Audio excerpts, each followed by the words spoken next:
Hi, my name is Brooke Littman. And I'm Dr. Deb Littman. And this is Wine Together, a podcast where we drink some wine and have a chat. Because we drink wine like regular people, with food, opinions, and absolutely zero pressure to sound fancy.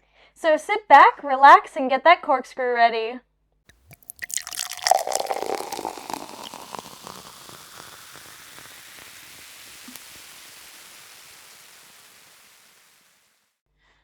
Sorry. Salut. Salut. French, correct? No. Santé. Santé. We had to redo that one. Sorry. Santé. Yes, we are having a French rosé. In fact, some really good information that I think you're going to like about this wine. I was kind of researching, where this wine would have been kind of made, and these grapes are grown in the Languedoc. Sorry, that's where that weird O sound was coming from. The Languedoc region of France. It's in southern France. And guess what else is in the Languedoc region? Carcassonne. Interesting. A medieval village. Yes, it is. Yes, the game is named after this village.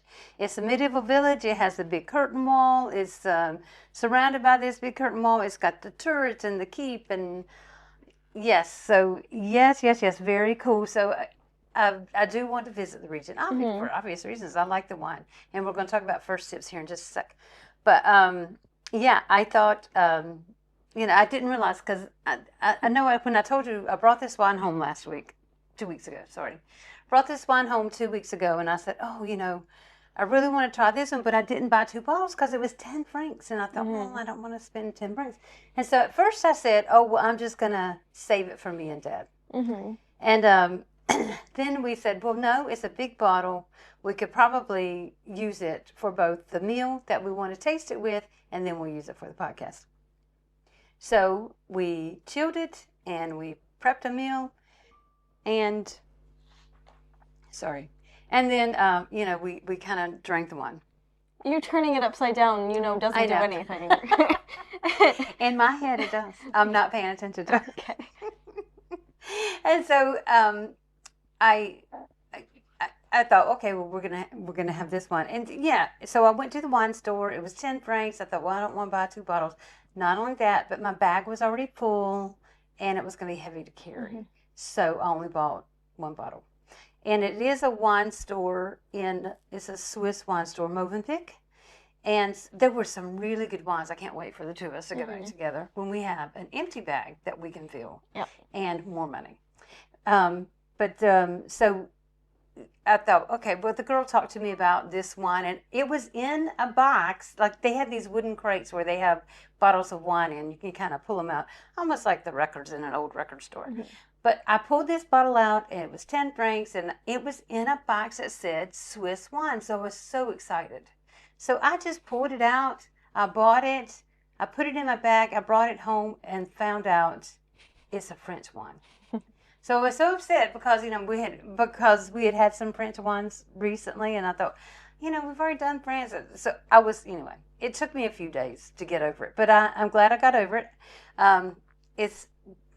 To me, this wine is summer simple.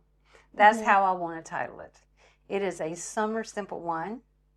I had never had it before until we tasted it with the food that we paired it with, and but I would definitely buy this at the end of summer for a night out with friends, or have friends over and just have I wouldn't necessarily have the whole meal that we had, but I would definitely make that salsa that we had with it. I would definitely have some feta cheese and chips with it, because those things with it were absolutely perfect. So yes, you did not cook this meal. No, I didn't do anything for this episode. But I'm gonna still ask lots of opinions. Let's do our first sip for. Hopefully you saw our Instagram post and you saw this wine. You should be able to find it because it's French, and so they might have some export. What are your thoughts? It's good. Yeah. I don't know. What do you taste? I mean, it's kind of like the one Oh no, that would be for next week. So never mind. It's like some others we've had before. Yeah. Yeah. I mean, it almost is kind of like it gives the effect of a rosé, but it's not a rosé, if that makes sense. Right. Like it doesn't taste like a rosé, but it feels like a rosé. And honestly, it looks so pale Mm-hmm. that you could almost say it is a white wine, but you can see It is a rosé because I thought it was is a a white rosé. wine. Okay, so you know, it was in the rosé section. Again, it was also in the Swiss section. So, but when I looked it up, everything was coming up that it was a white wine. Yeah. I paired it with this food thinking it was a summer rosé. And so I thought, well, you know, this is what I want to pair it with. Mm-hmm. So the reason I cooked was because it is a day that your dad comes home for lunch, and so we, we're trying to eat fish once or twice a week, and so 100% on this day I cook fish, and he comes home for lunch, and so that's why it just happened to fall on this day that we were recording this, and so I had a fish that I broiled in butter and citrus juices, and I used lime, lemon, and orange citruses is like a concentrate. And then I zested a whole lemon over it and then sea salt. Mm-hmm. And I broiled it, for 30 minutes. And it flaked up so perfectly. It was so good. So we made fish tacos with it. Mm-hmm. But I had prepared a mango salsa. And I was just trying to remember the recipe that I had done in the U.S., in this 60-year-old brain. Mm-hmm. And so I remembered that I needed red onion with it and some kind of spicy pepper. Now in the U.S. I would have done a fresh jalapeno, but here they're hard to find. Mm-hmm. And so I went with a pepperoncino, which can really have some bite to it. So I had made sure I cored it out and there were no seeds, and I cut it into really small pieces so that, hopefully it didn't do too much. But anyway, it had mango, red onion, the pepperoncino, tomatoes. And then I did salt, pepper. I squeezed a whole lime. I zested the whole lime. And then I squeezed half a lemon. And then did 3 cloves of garlic pressed, not sliced. I did the pressed garlic. And then I stirred it up, threw it in the fridge.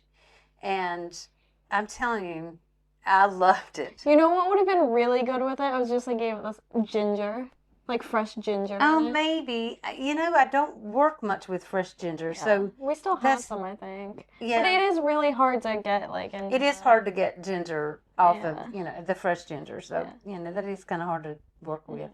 I was pretty pleased with it. I had only tasted it. When I mixed it up and said, okay, does this taste right? Mainly, does it have enough salt and pepper and lime juice? Those were my concerns when I tasted it. The pepperoncino was hot.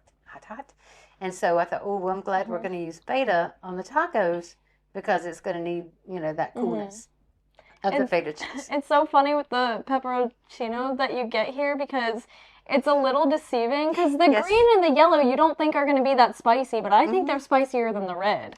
And it's so funny because the red has like this, it's almost fire engine red, and it's beautiful. Yeah. I mean, the color of it is amazing. In fact, our little small cutting board that we use for it, it's just so stained with the that red. And the tomatoes. Yeah, and so it just, it's kind of funny. Yeah. But it's a beautiful, beautiful pepper. They're small, they're dainty. So they're small enough and dainty enough that you would think, oh, they're harmless. Well, I mean, the red you expect to be spicy because it's red, right? Yeah. But the green and the yellow are the yellow is spicy. Yeah.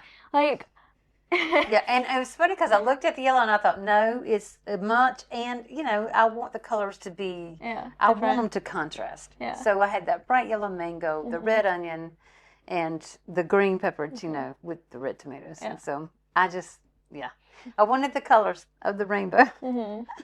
And so it worked out so nicely. But then, like I said, we put it on that fish. We made tacos out of it. We paired it with this one. And when I first tasted the wine, I always taste it without the food. And I thought, oh gosh, it makes me feel like apple picking season. So I thought, oh, this is my late summer wine. This is going to be my late summer wine. But then when I did the research on it, and this is what I was talking about, and then I got lost track. It was saying it was a white wine, and I thought, oh gosh, is it? And I look at it, and it's like barely rosé. So maybe it is a white wine. But still, it was paired well with the food that we had. Yeah. And I just thought, okay, you know, I like summer simple foods. I like summer simple wines. And this is exactly kind of what I got out of it. So, but Étoile du Sud, oh, it's not Étoile, sorry, Étoile du Sud, because the E on the end, because it's French, just means pronounce that last consonant. It doesn't mean make me a different accent. So Étoile du Sud means Star of the South. And I thought, oh, yeah, okay. It kind of was the star of my lunch. You know, I like that pretty good. And then I told you about the region, Languedoc. So cool about, you know, Carcassonne. So I definitely want to go visit so I can see that medieval city. I love medieval looking cities. And I fortunately get to see a lot of that here in Switzerland when I kind of go around. And my favorite time of year to go see these medieval type cities, of course, is at Christmas, because the Christmas markets look so cool in these old looking cities. But so I think that would be kind of fun, you know, if we ever got a chance to do that. But anyway, tell me what worked with you with the food and the wine pairing. I don't know. I thought it was really good. Like, the food, there was something, I had a thought about the food and the wine, but I can't remember what it was because it was earlier when we ate. Oh, I hope it comes back to you. I mean, I think it was like, almost tropical. Like, it made the wine almost tropical because of the, mango salsa. Yeah. I think, yeah. And this would be considered a Mediterranean wine because southern France. Yeah. So, and Mediterranean wines, to me, I think are just meant to be paired with food and a soft cheese like feta, something that doesn't have an overpowering taste or smell. This, to me, this is the perfect pairing. I want fruit. I want a soft cheese. And, you know, if I could have a crispy cracker, I would take that. But, you know, that sometimes gets in the wine glass, so maybe that's not so good. But I felt like that, I liked that pairing. And then when I found out it was from southern France, it kind of all made sense to me that it worked so well. So, anyway, definitely, this one's definitely designed for food. Yeah. So, but simple foods. Yeah. Light summer fresh foods. So, what would you pair it with if it weren't the mango salsa and the fish? I don't know, because there was something, I mean, I had looked up this one before, because I was supposed to look up a different one, and I forgot. I got confused on which wines I was supposed to look up. And it did say, like, seafood was, like, a big thing to pair with it. But it's really hard to do seafood here. Yeah, it is kind of tough. I do think I would want to do like a grilled chicken, but kind of like what we did for next week with the Mediterranean chicken. I assumed you're going to fix that. Yeah. I can't help but think of that. I think, you know, chicken goes so easily with almost fruits anything. Chicken goes with spices. Chicken goes with every single kind of wine. Absolutely, I agree. Honestly, I could put chicken on a pizza. With a good red wine, and I'd be so happy. What was the pizza we had that had like chicken? Maybe it was like the buffalo. You know the buffalo chicken pizza from that place in Rollsville? Yeah. That's a good pizza. With the slices are like those. Yeah, big. the slices are so huge. I mean, the slice is bigger than our face. Yeah. Like bigger than our face. One slice is, so you can imagine how huge the pizza is. And it's so funny because your brother would have friends over playing Dungeons and Dragons. And if we found out they were over, we could order 3 pizzas from that place and honestly still feed all of us and his friends. And I'm telling you, they were teenage boys with girlfriends that could really put down some pizza. So to be able to order 3 pizzas, that was and it became that much food. But it's amazing. That pizza would go really well with this one. Yes, because I like the spice with this one. I think a buffalo spicy, would go so good with it. But I still would want a little bit of fruit. So pineapple on it. Yeah. Yes, pineapple on the pizza. I think actually though, I think mango would go better on that pizza. Pineapple Mango on a obviously is buffalo good on chicken everything, pizza but I would think good. the mango would be better. Yeah. Or you know what? So the recipe for the mango salsa that I made, I actually used to make it with jicama and not mango because, I really thought I was fancy when I was living in North Carolina. And so I would go to Lowe's grocery store because, that was the fancy place. And I'd go to Lowe's Foods and pick up a jicama and I'd make this salsa. And it would last through the weekend. Yeah. I could make this bowl and it would last through the weekend. But instead of with mango, a lot of times I made it with jicama. And so I think that the jicama could go well on that pizza as well because you have the spice and you need the sweet. And this particular one is so neutral. To me, I do taste apples, but it's not a heavy sweet at all. It's not dry at all. It's so neutral that you can just pull anything out of it. And I love it. So. There was something else. What about the fish that we chose? Oh, yeah, sorry. I was going to say something else about the pizza. Please do. I don't know. I forgot. Okay, well, what's it? Because, a lot of times on those buffalo chicken pizzas, they'll put like a dressing. No. Actually, you know what? I was going to talk about Dad thinking that mango is spicy. I think he might just be allergic, slightly. He might be. I think what it is, okay, and so I understood when he was saying when you get closer to the core. Spicy. I think he used the wrong word. So because I think spicy and I automatically think, kind of hot, gonna make my tongue do a little jig. And I think what he's trying to say is it's sticky. Not sticky in that syrups type sticky. Sticky in that something is poking like pins in my tongue. Yeah, which means he's probably slightly allergic. Yes. And so I think it's so funny because a lot of times I will, like when I do my little mango slicer and I've got the core and there's always a lot of little soft that I'll just kind of, hate to say it, I'll just put it up to my mouth and just kind of eat it off of the core, the seed or whatever, the stone, the stone. And sometimes I can see how that is almost, like it's almost like a prickly pear. And so I can see that. And so when he said that, I was like, I have to figure out what he means by that. So I went back to, because I still had the stone out. I had not thrown it away yet. I still had the stone out, and I kind of smelled it, and I took another little bite of it, and I was like, okay, it's not spicy, but it's definitely more bitter. And I didn't think it was anywhere near as sweet as like the outer portions. And so I thought, but it was so much softer. I mean, it's almost like a puree around the stone. But this definitely got some kind of kick to it that the rest of the mango doesn't have. So, I was a little confused about that too.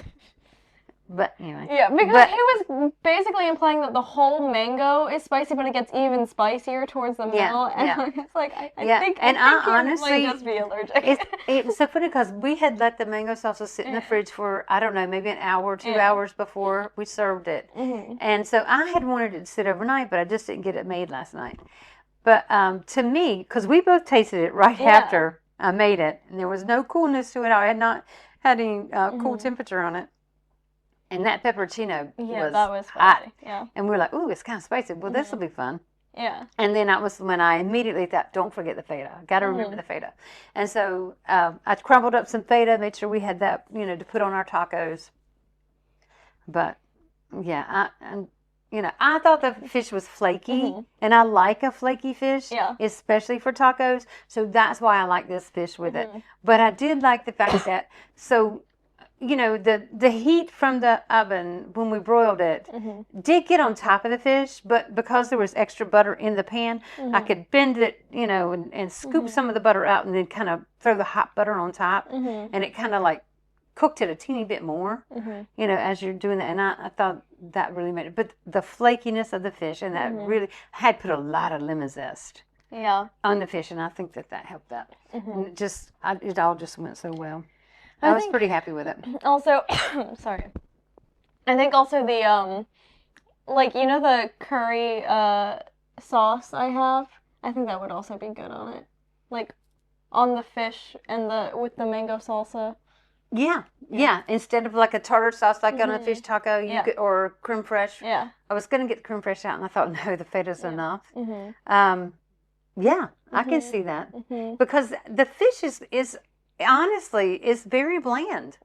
It's a thick, white, flaky fish that does not have a lot of taste to it, and it really does take on whatever you put on it. Yep. And so, and I wanted simple today, so I just used citrus, salt, pepper. I didn't even add garlic. And lots of lemon zest and butter, and to make it simple so that we could really, have that punch with the mango salsa. And I think it worked out just exactly the way I wanted it to. Your dad ate 2 tacos at lunch. He finished the fish. He said, "Hey, can I finish this fish?" And I was like, "What?" Because normally, he tries to watch, how much he eats. He's really kind of careful about that. But I was like shocked. So I was like, "Sure, yeah. Finish it up." That's pretty good. Yeah. So I don't know. I thought it worked out good. I definitely, I would definitely cook this meal again. Yeah, I would serve this to guests, I think. Yeah, I liked it that much. So I don't know if our mango salsa, it probably will, because I didn't make as much as I normally would, because, when we lived in North Carolina, we had 6 people in the house, so everything was doubled. My recipes were doubled. And so I don't know if this is going to last us through the weekend, but it actually might. I mean, I was looking at it thinking, I need to move it to a smaller dish because it's starting to smell up the fridge. And, I can't stand that. But so I've got to put it into a covered dish. But I was just thinking, I'm still going to make it through the weekend. But I think it will possibly last through a few days. Yeah. So, which would be impressive. So, well, I've said enough. I'm sorry. No, it's okay. It's really not. I don't know. I feel like I should ask you just a couple more questions. Okay. Like I've said, what I loved your answer. What would you pair it with if it wasn't with the fish? I love the idea of pizza and wine. So when are we going to do that, Brooke? I don't know. How about we go to Milan? Yeah. And have pizza and wine. Yeah. And film just a teeny bit, just a few little short videos so we can share. So Italy with wine and pizza is on the list. Okay. Sometime we have to go to France. Absolutely. What city is it that's like an hour away? It starts with a C. Colmar.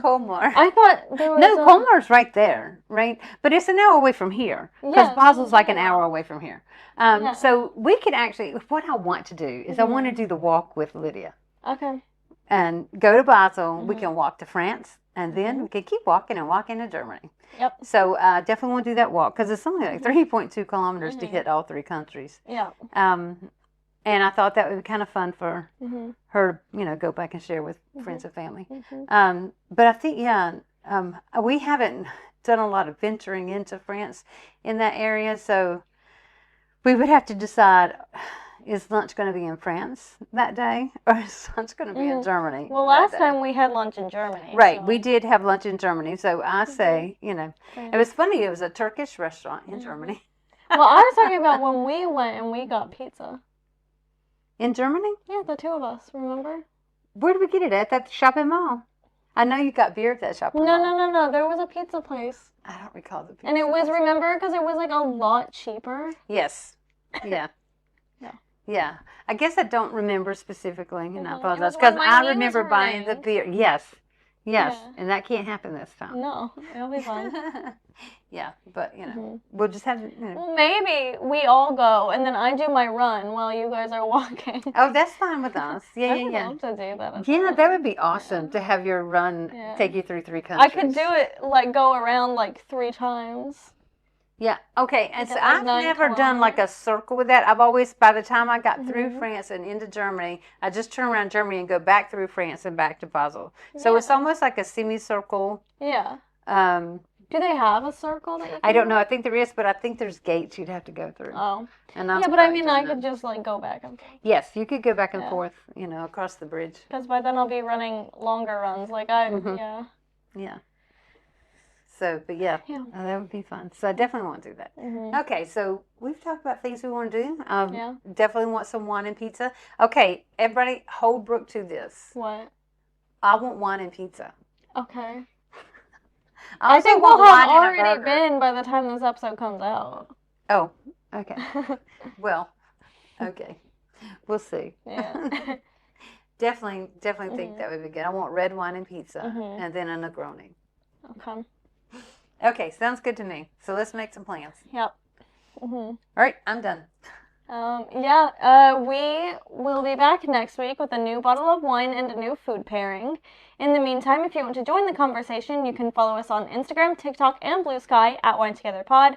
Join our Facebook group, Wine Together Podcast, and if you don't want to miss out on all of our regular weekly episodes along with all of our bonus content, you can find us wherever you get your podcasts, as well as liking, subscribing, and commenting on our YouTube, Wine Together Podcast.